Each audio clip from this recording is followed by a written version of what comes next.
आप देख रहे हैं निष्पक्ष दस्तक। मैं हूं राजू यादव। लोकतंत्र का महापर्व चल रहा है और महापर्व में निर्णायक दाता, भाग्य विधाता होता है मतदाता। जनता के द्वार पहुंचती है सरकार। जब से आचार संहिता लग जाती है, लोकतंत्र की विशेषता यही रही है कि सांसद प्रतिनिधि हो, प्रधानमंत्री प्रतिनिधि हो, जो भी प्रत्याशी हो, जनता के द्वार जाता है और तरह तरह की मिन्नतें करता है। सत्ता में आने के बाद जिसको देखना पसंद नहीं करता है, वही व्यक्ति आचार संहिता लगने के बाद उसके चरण को स्पर्श करता है। ये है हमारे लोकतंत्र की विशेषता, ये है हमारा लोकतंत्र। इसीलिए कहा जाता है जनता के द्वार पहुंच रही सरकार। आज हम कुछ सीटों पर जाता हूं जहां का इतिहास रहा है कि वहां की जनता ने दोबारा मौका नहीं दिया है। ऐसी एक सीट उत्तर प्रदेश की है, सहारनपुर लोकसभा,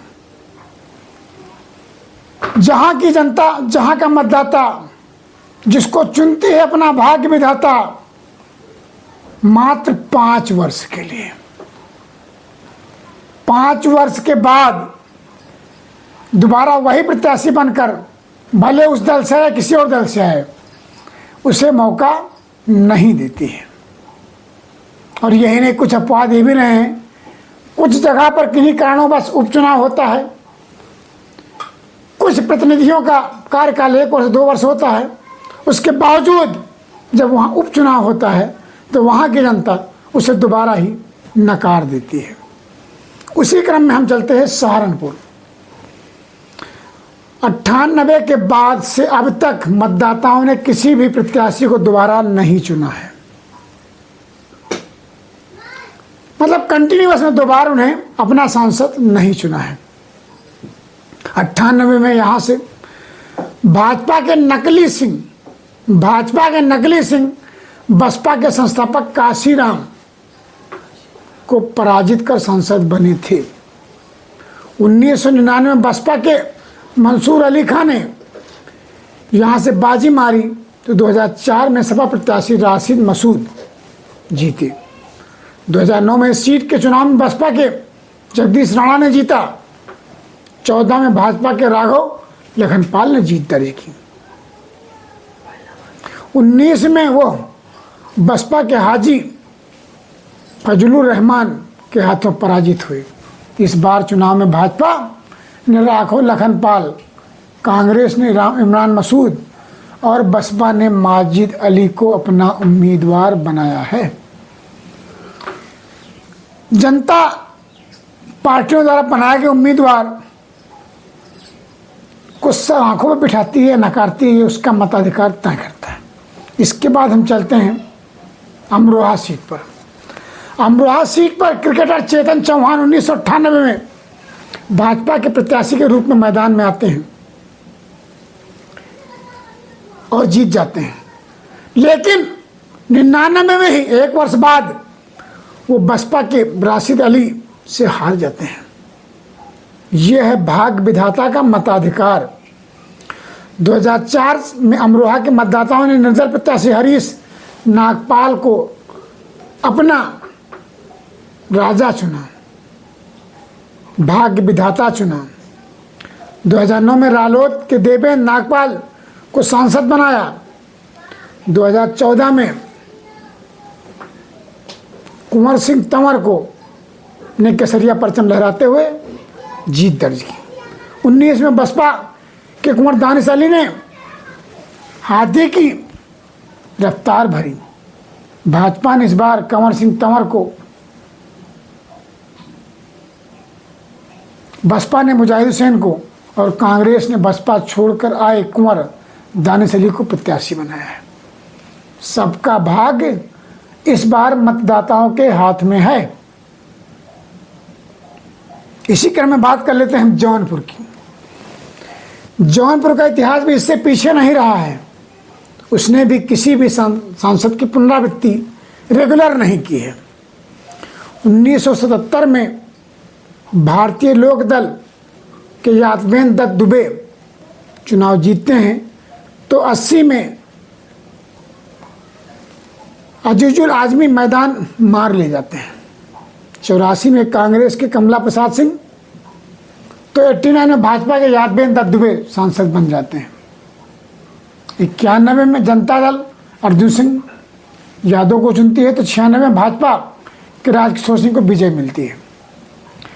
भाजपा स्वामी चिन्मय 2004 में सपा के पारसनाथ यादव को सबको पछाड़ा, तो 2009 में बसपा के धनंजय सिंह लोकसभा पहुंचे।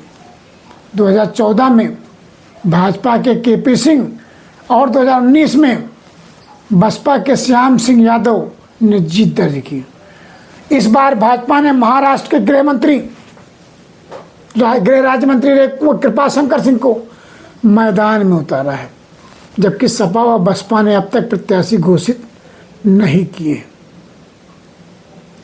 लालगंज अनुसूचित जाति सीट पर 1996 में बसपा के बलिराम जीते, तो 1998 में सपा के दरोगा प्रसाद सरोज विजय हुई।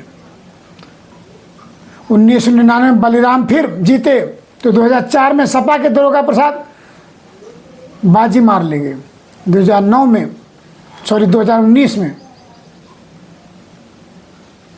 बसपा की संगीता आजाद सांसद चुनी गई। इस बार भाजपा ने नीलम सोनकर को फिर प्रत्याशी घोषित किया, जबकि सपा ने दरोगा प्रसाद सरोज को प्रत्याशी बनाया है।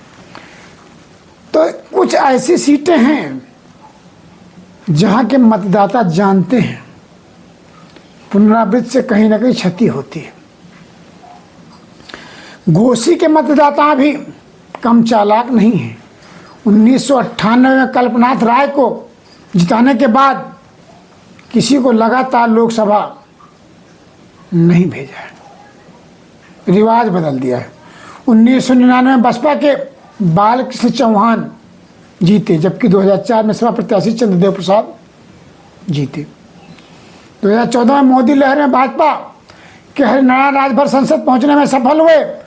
2019 में बसपा के अतुल लाल जीते। इस बार भाजपा के सहयोगी दल सुबसपा के अरविंद राजभर एनडीए उम्मीदवार के तौर पर मैदान में हैं, जबकि सपा पार्टी के राष्ट्रीय सचिव राजीव राय को प्रत्याशी बनाया है। राजभर जी सत्ता के साथ रहें या पीछे रहें, लेकिन उनकी किस्मत उनके साथ होती है। सत्ता में रहते हैं तब भी सत्ता को गली आते हैं, विपक्ष में तब भी गली आते हैं, और फिर भी मलाई खाते हैं, फिर भी परिवारवाद के आदी हो जाते हैं। हम ले चलते हैं आपको मुरादाबाद सीट पर 1998 में जहां लगातार दो बार प्रत्याशी कोई प्रत्याशी नहीं जीता है। 98 में सपा से सबको रहमान जीतते हैं, तो एक वर्ष बाद ही चुनाव में 1999 हुए चुनाव में मतदाता उनको बाहर का रास्ता दिखा देता है और चंद्रविजय सिंह को अपना उम्मीदवार चुनता है। 2004 में फिर सपा के सबकुर रहमान वर्ग पर भरोसा जताती है, तो 2009 में कांग्रेस प्रत्याशी मोहम्मद अजहरुद्दीन भारी जीत दर्ज करते हैं। 2014 में तो इन सीटों पर मैंने लगातार देखा है, सहारनपुर, मुरादाबाद, अमरोहा, जौनपुर, लालगंज, घोसी, ऐसी सीटें हैं जहां पर वर्तमान सांसद दोबारा जीतकर लोकसभा नहीं पहुंचता है। ऐसे में लगता है कि भाजपा का जो दावा है इस बार हम उत्तर प्रदेश की 80 सीटें जीतेंगी, इनमें से कुछ ऐसी सीटें हैं जहां पर वर्तमान सांसदों की पुनरावृत्ति हुई है। ऐसे में देखा जाता है कि क्या होता है, वहां की जनता क्या इस इतिहास को तोड़ती है या फिर इतिहास बनाती है। तब तक के लिए आप देखते रहिए निष्पक्ष दस्तक, और निष्पक्ष दस्तक चैनल को लाइक सब्सक्राइब जरूर करिए, लोगों को शेयर करिए। धन्यवाद।